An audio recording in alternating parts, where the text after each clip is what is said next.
Hey, how far would you go for good music? Could you imagine if bones played music? And what if bones were a musical instrument? Hi, my name is Masha and I'm here at the Bone Museum, and today we're going to talk about human bone music.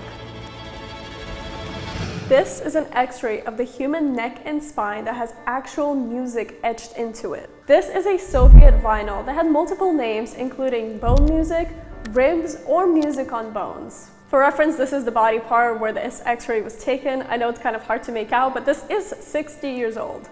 Now, I know you're probably wondering, why? Music was one of the aspects of society that was very heavily censored during the Soviet Union's totalitarian communist regime. But as anybody with strict parents knows, the more something is forbidden, the more people want it. Western music in particular was very largely banned, especially during the Cold War, as it was seen to undermine the government. This was a pretty dramatic shift for the Soviet people, as Western music was very commonly available during the Second World War in order to build camaraderie with the Allied nations, and then in one fell swoop, it was all taken away. In the 1960s, Soviet people couldn't legally listen to the Beatles, Elvis, any rock and roll, and even jazz. So yeah, if you couldn't listen to any of that stuff too, you'd also see this as an option. Even Soviet artists were banned if their music was seen as anti-government or if they had defected and left the country at any point. People caught smuggling any form of Western culture, including clothing, faced serious consequences, including jail time and getting older items confiscated. These young people refused to let go of the Western culture and found creative ways to get their hands on forbidden contraband, including music and fashion. This is where these bad boys come into play. The story begins in Leningrad, modern-day St. Petersburg, in 1946, just a year after the war had ended. Engineer Stanislav Filon had smuggled in from Poland a German sound recorder called Telefonken, and then later opened his own recording studio called Zvukozapis, where he allowed people to record anything from their own music to messages to their mom. It was in this studio that Ruslan Bogoslovsky and Boris Taygin had met, the two key players in this X-ray vinyl story. And if you're wondering how I'm absolutely nailing these names, it's because Russian is my native language. Inspired by Filon's setup, Taygin went out to recreate the recording equipment. By 1947, they had their own functioning machine and went out to open their own recording studio called Golden Dog. The Golden Dog seal was then later used as kind of a quality control to distinguish this bootleg version from other knockoffs. The good quality bootleg from bootlegged bootlegs. The production of these X-rays took off. They were easy to make, and they were also cheap to produce, as they were able to get these X-ray scans from local hospitals, doctors, and nurses for about 30 cents or 30 kopeyek. Now, there's an actual Russian movie called Stilягиб, which focuses on this youth movement and has a scene where they show the process of making these vinyls. These X-rays would be cut into a size and shape that fits into the record player. A hole would then be burned in the middle with a cigarette, as the cigarette was a perfect size for the pin that is in the middle of the record player that the vinyl would be placed on top of. Then they would etch the music into the vinyl using a pre-existing recording of the song that they had. It wasn't copied vinyl to vinyl, it was copied vinyl to recording to vinyl.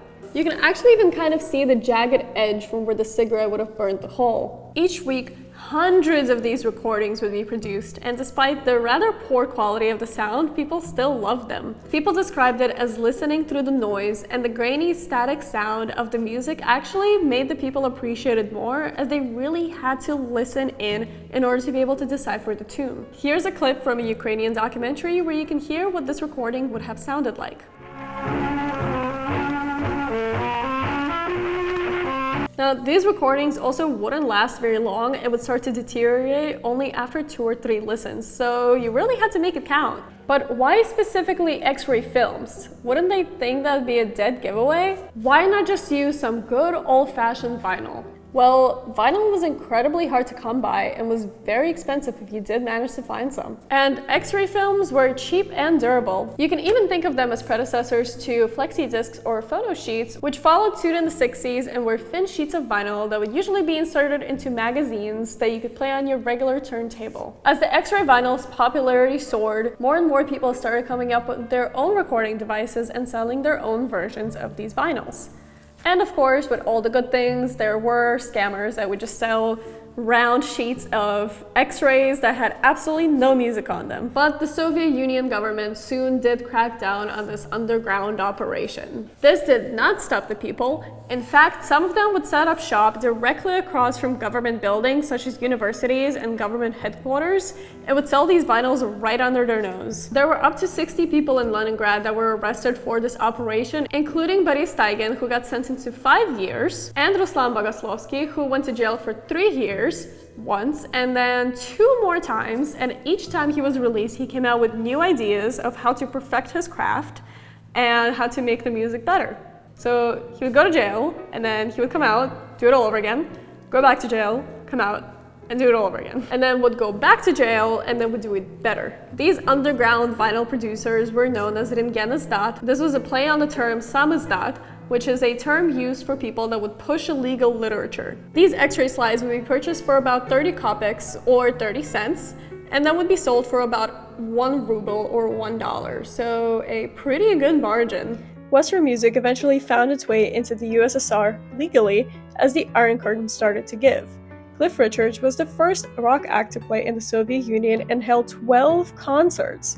Bruce Springsteen, Elton John, Ozzy Osbourne, and Metallica soon followed. Metallica actually set the record for largest concert ever played, performing for an astounding 1.6 million people at a concert in Moscow in 1991. These unassuming little discs were a powerful symbol of resistance and creativity in the face of censorship. And it's bone related. Now, this piece is not on display at the museum, it's from our personal collection, but we thought it was a really cool piece to share with you as it is part of the medical history and part of my own personal history as I am from a post-Soviet country. If you would like to see this on display, make sure to comment down below, and if you enjoyed this video, make sure to like and subscribe and check out our other socials for more incredible bone content, and make sure to visit us in person at the Bone Museum in Brooklyn, New York.